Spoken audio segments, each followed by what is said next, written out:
प्यार नबी सल्लल्लाहु अलैहि वसल्लम के गुलामों, रसूल आज़म सल्लल्लाहु अलैहि वसल्लम का फरमान क्या है? चलो मदार के ताल्लुक से एक सुन लेते हैं।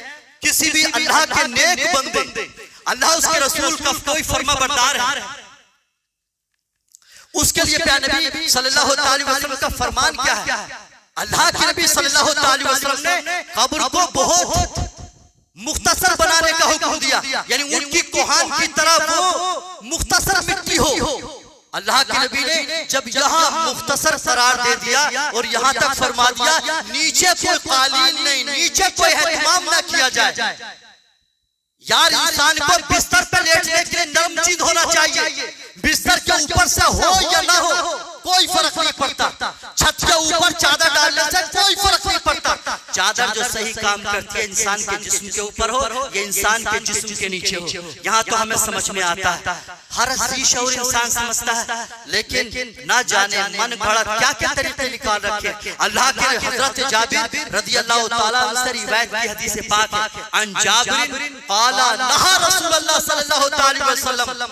जब बात आ ही गई है एक आलिम दीन की शान की, तो और जब समझ लिया कि मौलाना शरीफ क्या कह रहे हैं, अब हदीस शरीफ क्या कह रही है इसको जाने।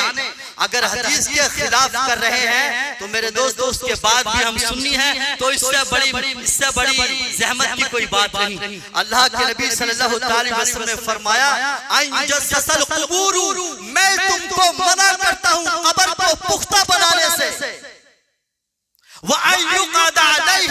कब्र पर मुजाबिर बैठकर उस पर रहने से,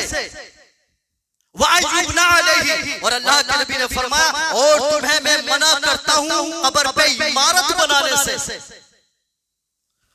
तो किसी अल्लाह के नेक बंदे ने तुमसे ये नहीं कहा कि हमारी कब्र को शोरूम बना लेना, हमारी कब्रों को संगे मरमर से सजा लेना। किसी किताब के अंदर कोई अल्लाह का बंदा नहीं लिख रहा, और किसी किताब में लिख जाने से उस चीज का सबूत नहीं हो सकता जब तक कि अल्लाह के रसूल सल्लल्लाहु अलैहि वसल्लम के फरमान की नस मौजूद न हो।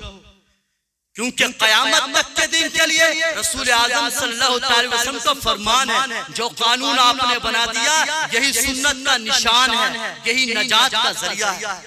अल्लाह के नबी सल्लल्लाहु अलैहि वसल्लम ने फरमाया, मैं तुम्हें मना करता हूँ कब्र पे मुजाबिर बनकर बैठने से, कब्र पे जाना इबरत के लिए। सुभान अल्लाह।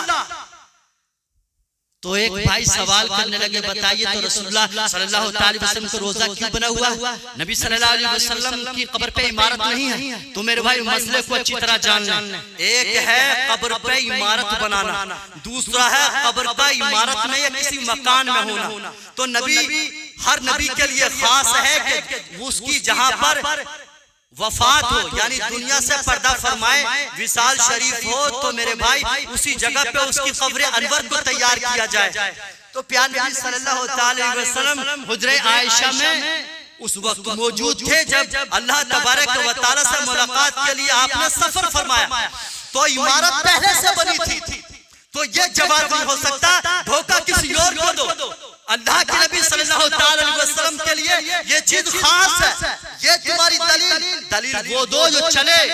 अल्लाह के नबी सल्लल्लाहु अलैहि वसल्लम ने जब अपने लिए मना फरमाया तो सारे लोगों के लिए नियम और कानून बना दिया। मेरे दोस्त, अरब ममालिक के अंदर आज भी अल्लाह के नेक बंदे, आज भी ईमान वाले ऐसा नहीं करते, मगर जब अजमियों की हुकूमत अरब पर आई तो उन लोगों ने उसी हुकूमत के जोम में ऐसे तरीके निकाले उनको अपनी फीलिंग के लिए, अपनी मोहब्बत का इजहार करते हुए अपना नजरिया थोपा और अपना तरीका इख्तियार किया। लेकिन किसी अल्लाह के वली ने, नबी के सच्चे गुलाम ने ऐसा न कहा न लिखा। अगर लिखा है तो सामने मुस्लिम शरीफ रखी है, रसूल आज़म सल्लल्लाहु अलैहि वसल्लम का फरमान है, मैं तुम्हें मना करता हूँ कब्र पे मुजाबिर बनकर बैठने से। अब मैं सच्चे अल्फाज में बात कह दूं, ये कब्रों का जो शोरूम बना रखा है, क्या ये उम्मत के फायदे के लिए है? क्या रसूलुल्लाह इससे खुश हैं? आज जो कब्रों पे तुम्हारे इस तरीके की वजह से सजदे होते हैं, आज जो जार मक्कार बेनमाजी कब्रों पे बैठे हुए हैं, क्या इससे उम्मत का फायदा हो रहा है? इस्लाम का कोई फायदा है? अरे उसको तिजारत का बना के रख दिया है। तो हमने कब्रों के शोरूम बनाकर, जानते हो इससे किसको नफा हुआ?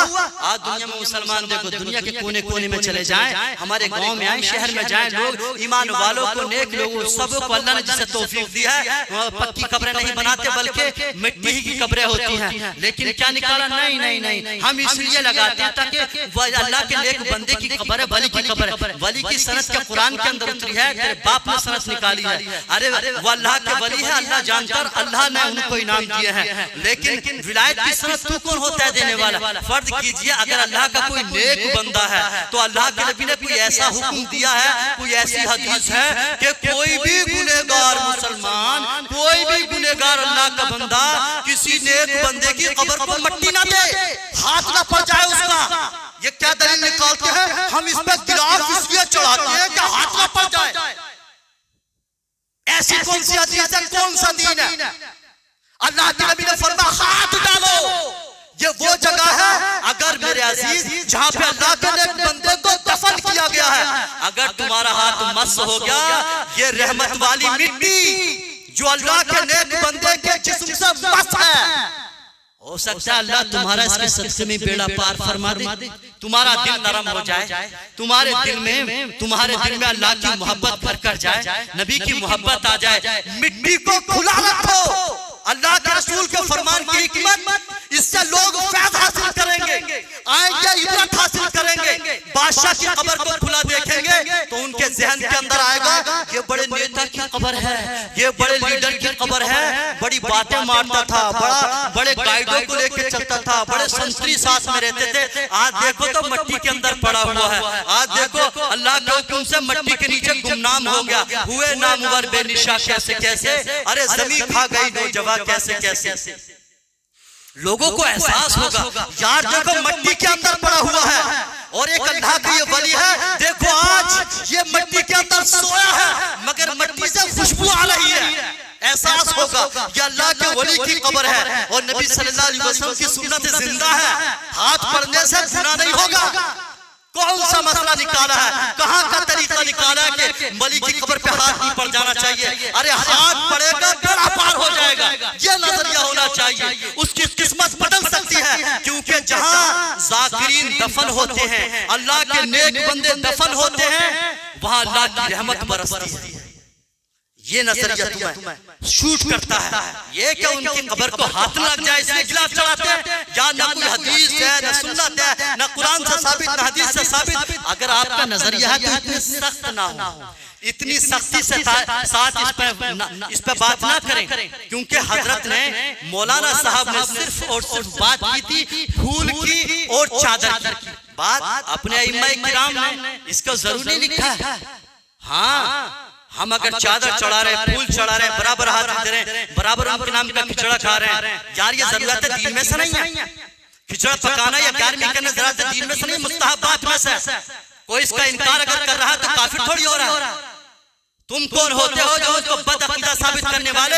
अगर कोई ये कह रहा फूल न चढ़ाओ या चादर न चढ़ाओ, अगर तुम हकीकत में सुन्नी होते तो गर्व के साथ वो भी कहते हैं लोगों ऐसा ना करो, वो भी छुपे ढके छुपे अल्फाज में सिर्फ फूल के बारे में, चादर के बारे में कह रहे हैं। लेकिन प्यारे नबी सल्लल्लाहु अलैहि वसल्लम ने साफ फरमा दिया तुम्हें मुजाबिर बन के बैठने की जरूरत नहीं है। जब पुख्ता होगी, इमारत बनेगी तो जाहिर सी बात है तुम नए नए काम करोगे।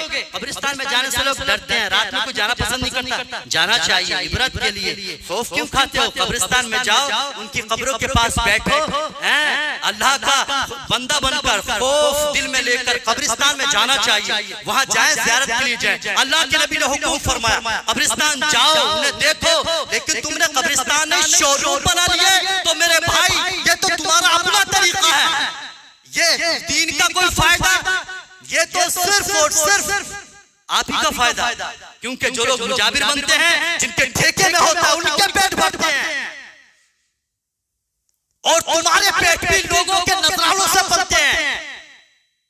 तुम जो मस्तियां करते हो वो सब उनके लोगों के पैसे पे करते हो। तुम जो ये कहते हो कि झोली भर जाएगी तुम्हारी, अबे अगर उनकी झोली